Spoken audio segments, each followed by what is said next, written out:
14. El mundo descubre Wimbe. A pesar del incidente por culpa de la superstición, mi fama de inventor hizo que surgieran otras oportunidades. Ese mismo año, uno de los profesores de la escuela primaria de Wimbe me preguntó si yo estaría interesado en crear un club de ciencias para los alumnos. Mi molino le había impresionado y quería uno igual para la escuela. Los alumnos te admiran, me aseguró. Tus conocimientos de ciencias serán un reto para ellos. Claro, dije. Cuente conmigo.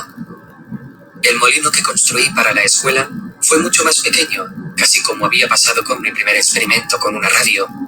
Para las aspas, usé uno de los cubos metálicos donde metíamos el maíz, y como generador, el motor de una radio. Lo sujeté todo a una rama de eucalipto y conecté los cables a mi vieja radio portátil Panasonic. Lo hice todo una mañana a la hora del recreo, mientras los niños jugaban a fútbol. En cuanto conecté los cables, el patio se llenó de música, cosa que causó no poco revuelo entre los alumnos. Aquel molino no solo les permitía escuchar música y noticias, sino que también podían cargar los teléfonos móviles de sus padres. Todas las mañanas les explicaba los fundamentos de la ciencia y les facilitaba algunos ejemplos comunes de innovaciones sencillas, como por ejemplo que la tinta se hacía originalmente con agua y polvo de carbón.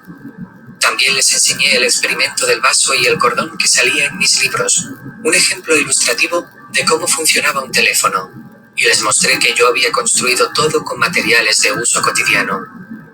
A nuestro alrededor tenemos montones de cosas que pueden reutilizarse, les dije. Donde otros ven basura, yo veo oportunidades. Tenía la esperanza de conseguir despertar algo de curiosidad en ellos, porque si lograba enseñar a otros a construir molinos de viento, pensé, ¿qué otras cosas podíamos llegar a construir juntos? La ciencia nos permite inventar y crear, continué. Fabricar cosas nuevas que nos faciliten el día a día. Si entre todos inventamos algo que mejore nuestra calidad de vida, podemos cambiar Malawi. Más tarde averiguaría que el molino había inspirado de tal manera a algunos de los alumnos que habían hecho juguetes basados en él. Imaginé qué ocurriría si todas esas miniaturas fuesen de verdad. Si todos los hogares y los comercios de Wimbe contaran con su propio molino de viento. De noche, el valle al completo brillaría como un cielo lleno de estrellas. Proporcionarle electricidad a mi pueblo ya no parecía el sueño de un loco. A principios del mes de noviembre de 2006, varios empleados del programa Malawi de preparación de profesores se encontraban visitando la biblioteca de la escuela primaria de Wimbe cuando repararon en el molino que había en el patio. Le preguntaron a la señora Sikelo quién lo había construido, y ella les habló de mí. Uno de ellos llamó a su jefe, el Dr. Hartford McCasey, y le explicó lo que había visto. Unos días más tarde, el Dr. McCasey condujo 5 horas hasta Wimbe y se quedó todavía más sorprendido cuando llegó a mi casa y vio el molino que teníamos allí.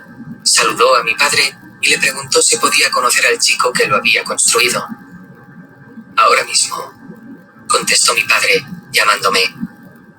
El Dr. McCasey era un hombre mayor, de pelo canoso y mirada amable y paciente. Cuando hablaba, uno se daba cuenta de que su dominio de la lengua era impresionante.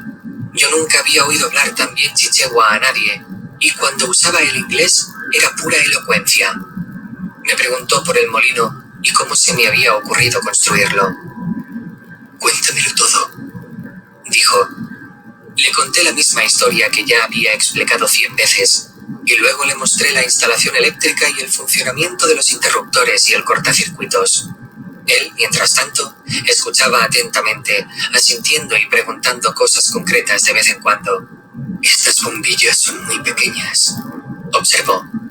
¿Por qué no usas unas más grandes? Podría, respondí. Pero una luz más potente requiere más voltaje, y la dinamo llega hasta donde llega. ¿Qué estudios tienes? Tan solo primer año de secundaria. Entonces, ¿dónde has aprendido todo esto? He estado sacando libros de la biblioteca.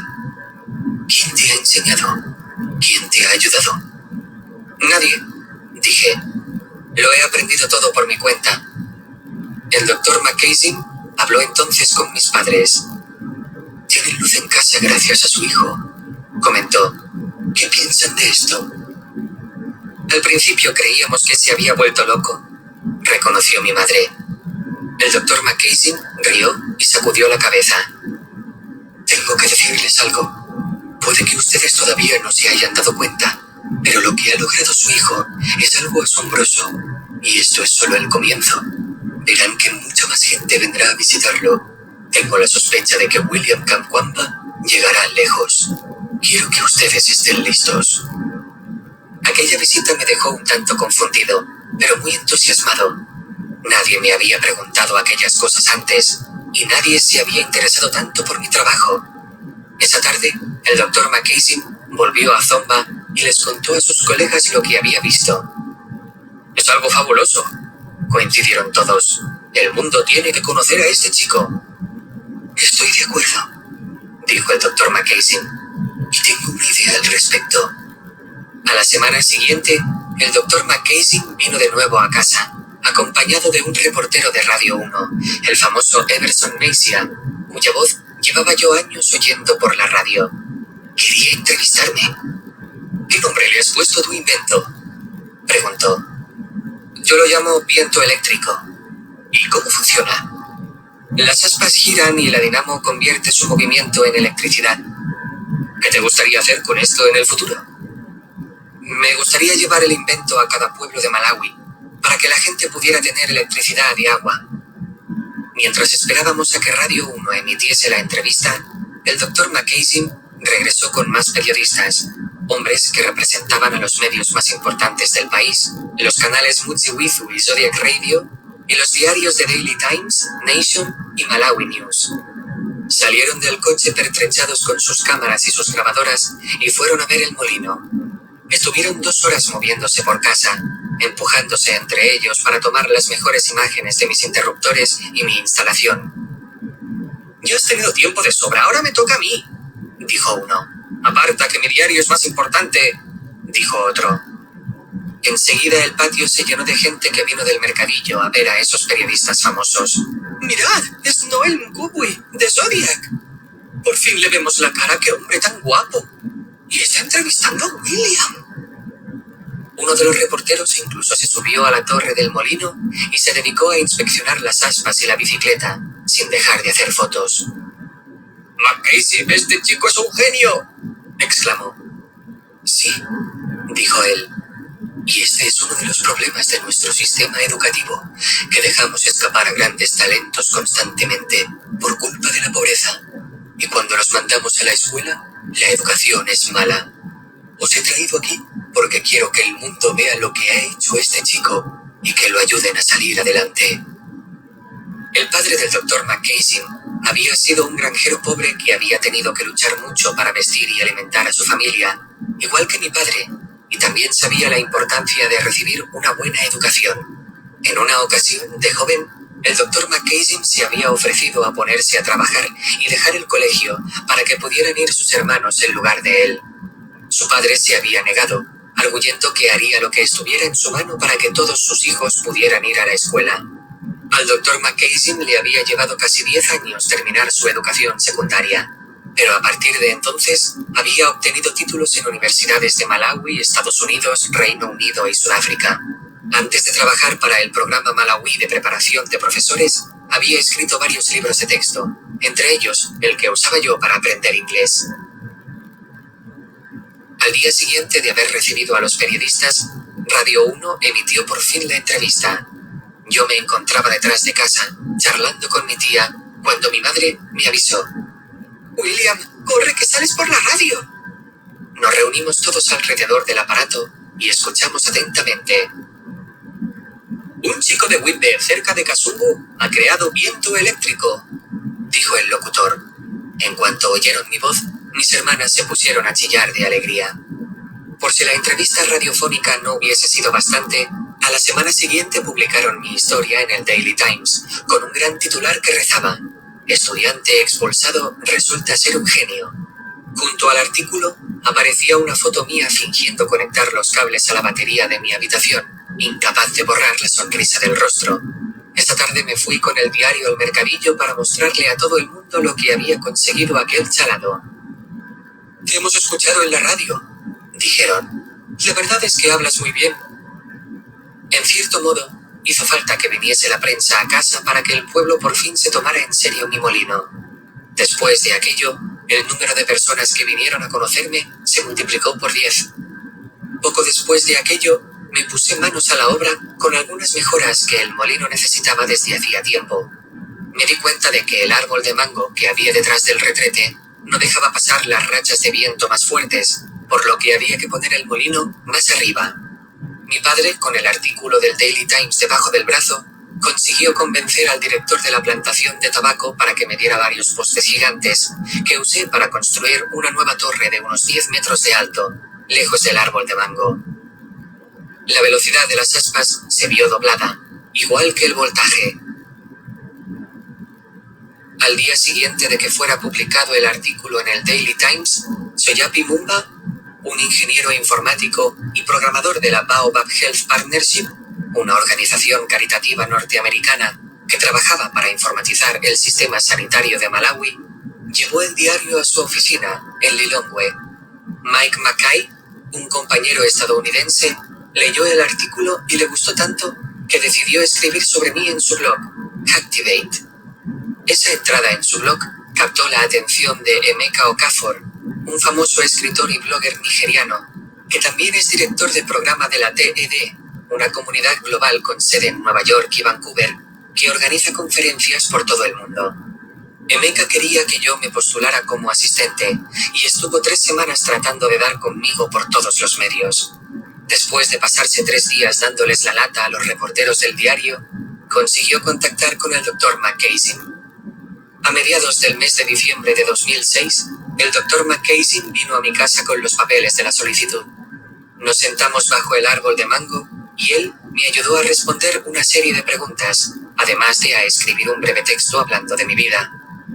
Cuando el Dr. McCasey se fue, yo seguía sin tener la menor idea de lo que era el TED. Ahora, por supuesto, sí que lo sé. Significa tecnología, entretenimiento y diseño. Y es un congreso anual, donde científicos y gente que quiere innovar se reúnen y ponen en común sus ideas. Yo no estaba seguro del todo de lo que era una conferencia, ni de lo que hacía la gente en ellas. La solicitud ni siquiera mencionaba dónde iba a tener lugar. Yo sospechaba que podía ser en Lilongwe, la capital, pero lo cierto era que no lo sabía. Me imaginé a mí mismo paseando por las calles bulliciosas de la ciudad, cruzándome con toda clase de gente nueva. Me pregunté qué ropa tendría que ponerme, puesto que todo mi vestuario colgaba de una cuerda en mi habitación y estaba cubierto de polvo rojo que caía del techo.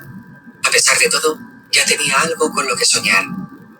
A la semana siguiente, el Dr. McCasey llamó para avisar de que me habían seleccionado. La conferencia tendría lugar en Arusha, Tanzania, país con el que Malawi limitaba al norte. Estarás acompañado de otros científicos e inventores, dijo McCasey. Asistirá gente de todo el mundo. Puede que salga algo bueno de ello. Arusha. ¿Cuánto duraría el viaje en bus? ¿Qué pasaba si me entraba hambre? Tendría que llevar mucha comida, pastelillos, maíz tostado. Al fin y al cabo, no tenía dinero. Ahora, añadió el Dr. McCasey, hay que darse prisa en comprar el billete de avión. ¿Voy a ir en avión? Dios mío. Sí, y quieren saber si quieres una habitación de fumador o no fumador en el hotel. ¿Voy a quedarme en un hotel? Pregunté. Yo había dado por sentado que me alojaría en una de esas pensiones que suele haber junto a los bares, donde se queda la gente pobre. Por supuesto, contestó él. Y tengo otra buena noticia que darte, William. ¿Vas a volver al colegio? Después de haber traído a los reporteros a casa, el Dr. McCasey había acudido al gobierno para pedir que me aceptaran en alguna escuela. Incluso había hecho una colecta entre sus colegas para ayudarme a pagar el primer semestre. Aquel proceso había durado meses. Finalmente, el Ministerio de Educación me había concedido un permiso para ingresar en la escuela secundaria Madisi, un colegio público que quedaba a 1 hora de casa. Sin embargo, no se trataba de una escuela especializada en ciencias, como yo hubiese deseado, puesto que la dirección de esos centros no estaba dispuesta a aceptarme debido a mi edad y a los años que yo llevaba sin ir a clase. Sin embargo, El director de Madisi, el señor Ronex Banda, había quedado tan conmovido por mi historia que se había ofrecido a dedicarme más tiempo que a los otros alumnos para que pudiera ponerme al día cuanto antes, puesto que yo estaba muy atrasado. Mientras el doctor Mackenzie organizaba mi viaje a Erusha, yo preparé mi equipaje y fui al colegio. Era la primera vez que iba a vivir lejos de casa. Metí en la maleta cepillo y pasta de dientes, chancletas, una manta y toda mi ropa polvorienta, y fui a despedirme de Geoffrey y de mi familia, que me esperaban bajo el árbol de mango. «Supongo que nos veremos pronto», dije. «Trabaja duro», dijo mi padre. «Quiero que sepas que estamos muy orgullosos de ti». Geoffrey sujetó mi maleta a su bicicleta y fuimos caminando hasta la parada de la camioneta colectiva. Por el camino, me despedí de Gilbert. «¿Cómo vamos a hablar si no tenemos teléfono?», preguntó. «Será complicado», respondí. «Podría ir a visitarte algún día». «Eso sería fantástico, Gilbert. Hazlo». «Voy a echarte de menos, amigo mío». «Lo mismo digo». La camioneta no tardó en aparecer, levantando una nube de polvo al detenerse. Geoffrey me dijo adiós con la mano y le dijo al conductor que podía seguir su camino. «Nos vemos a final de curso», dijo. «Cuando llegues, habla con alguien que tenga un teléfono y envíame el número. Así podremos llamarte con Gilbert». «Buena idea», dije. «Cuida de mi molino, ¿de acuerdo? Avísame si pasa cualquier cosa». «Claro, no te preocupes». Me subí a la camioneta junto a los demás pasajeros. Me senté sobre un saco de carbón y partimos hacia Kasungu, desde donde tomé un minibús que fue por la autopista M1 hasta la pequeña localidad de Marisi. El minibús me dejó en un cruce a las afueras de la ciudad, junto a una carretera de grava que llevaba a la escuela. Anduve 1 kilómetro tirando de la maleta hasta que llegué a la puerta del colegio. En cuestión de minutos, tenía un dormitorio, compañeros de habitación, horarios de comidas y un riguroso programa de clases. Todo era nuevo y un tanto abrumador. Pero, oh, por Dios, qué placer estar por fin en un colegio de verdad. Las aulas de Marisi tenían techos sólidos y sin goteras, suelos de cemento, limpios y lisos, y grandes ventanales que dejaban entrar la luz del sol, pero que no dejaban pasar el frío. Tenía un pupitre para mí solo, con su correspondiente portalápices. Si queríamos estudiar de noche, contábamos con tubos fluorescentes que funcionaban sin problemas, al menos hasta que había algún apagón. La clase de ciencias se impartía en un auténtico laboratorio, cuyos estantes estaban repletos de microscopios, rollos de cable de alta resistencia, tubos de ensayo y jarras de ácido bórico. Increíblemente, una de las primeras lecciones que vi fue acerca de cómo pasa la corriente por una campana eléctrica. Yo había aplicado aquel concepto con el molino y el cortacircuitos, pero que me lo explicaran en términos científicos y en inglés fue como descubrirlo de nuevo. No obstante, como cualquier otra escuela de Malawi, Madisi dependía del gobierno para subsistir. En su caso, al revés que otras escuelas más prestigiosas, se habían olvidado de ella. La mayor parte del equipo del laboratorio estaba anticuado y no funcionaba. Los productos químicos estaban caducados y resultaban peligrosos. Los microscopios estaban oxidados y rayados. Y para la lección sobre la campana eléctrica, no disponíamos de nada que pudiera alimentarla.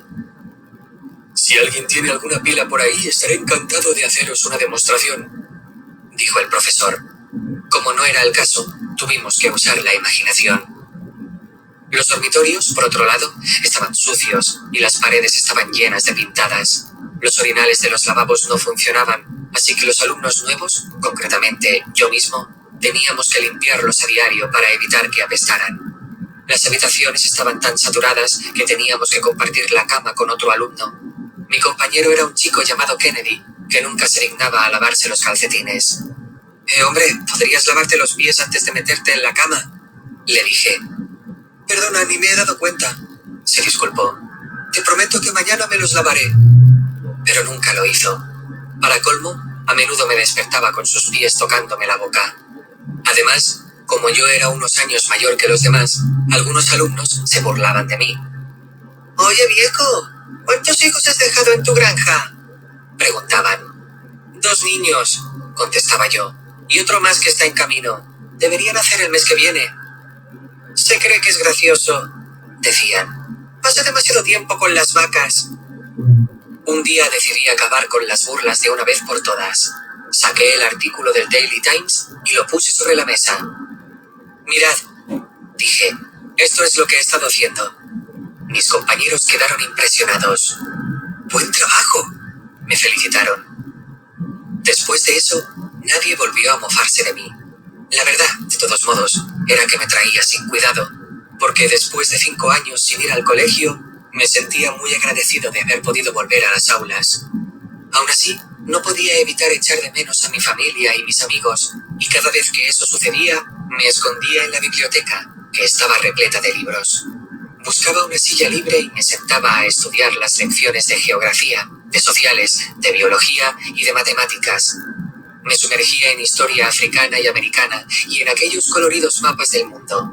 Por más lejos que me sintiera de casa, los libros siempre me recordaban las horas que me pasaba leyendo bajo el árbol de mango. Mientras yo pasaba los días en Madisi, el Dr. McCasey se dedicó a organizar mi viaje a Arusha. Me ayudó a hacerme el pasaporte e incluso hizo una colecta para comprarme una camisa blanca y un par de pantalones negros. Era la ropa más bonita que yo había tenido jamás. También me dio varios consejos útiles para cuando llegara la hora de viajar. Por ejemplo, me dijo que en el avión yo tendría mi propio asiento, por lo que no tendría que darme prisa en subir y abrirme paso a codazos, como solía ocurrir en los autobuses de Malawi. También me dijo que si la luz que había cerca del servicio estaba roja, eso quería decir que estaba ocupado. Además, como mucha gente se mareaba en su primer vuelo, había bolsas de papel en cada asiento en caso de que uno tuviera ganas de vomitar. Le agradecí toda esa información, porque estaba seguro de que iba a serme útil. Llegado el mes de junio, salí de la escuela y volví a casa a hacer el equipaje. A la mañana siguiente, vino un chofer a buscarme para llevarme al aeropuerto de Lilongwe. «Nuestro hijo se va de viaje en avión», le dijo mi padre a mi madre, sonriendo. «Eso es», dije, «volaré como un pájaro. Ya os saludaré cuando pase por encima de vosotros. Estaremos mirando al cielo». Por último, mi padre me metió una bolsa de cacahuetes tostados en el bolsillo. Todavía estaban calientes. Esa tarde estaba tan nervioso que me quedé todo el rato despierto en la habitación de mi hotel, viendo fútbol por televisión, hasta que amaneció y llegó la hora de embarcar. Una vez en el avión, increíblemente, tenía a mi lado ni más ni menos que a Soyapi Mumba, el ingeniero informático de Lilongwe que había sabido de mí por el artículo del diario. Como es un tipo muy simpático, se presentó sin saber quién era yo. Cuando le dije cómo me llamaba y a dónde iba, no se lo podía creer. «Dios mío, William, el chico del molino de viento», dijo. Me explicó lo mucho que le había entusiasmado explicarle mi historia a Mike Mackay, quien después había escrito de mí en su blog, Hacktivate. Soyapi era una de las primeras personas que se habían interesado por mí, y ahora lo tenía sentado a mi lado en el avión. Daba la casualidad de que él también iba a participar en la conferencia, gracias a su trabajo para Baobab. Me sentí muy afortunado de habérmelo encontrado. Mientras el avión se dirigía a la pista de despegue, me puse a estudiar a los demás pasajeros. Todos vestían bien y parecían gente importante, con buenos trabajos y vidas ajetreadas que los obligaban a viajar en avión por todo el mundo. En cuanto la aeronave aceleró y levantó el morro, apreté la cabeza contra el respaldo y reí. Ahora, yo también era uno de ellos. 15.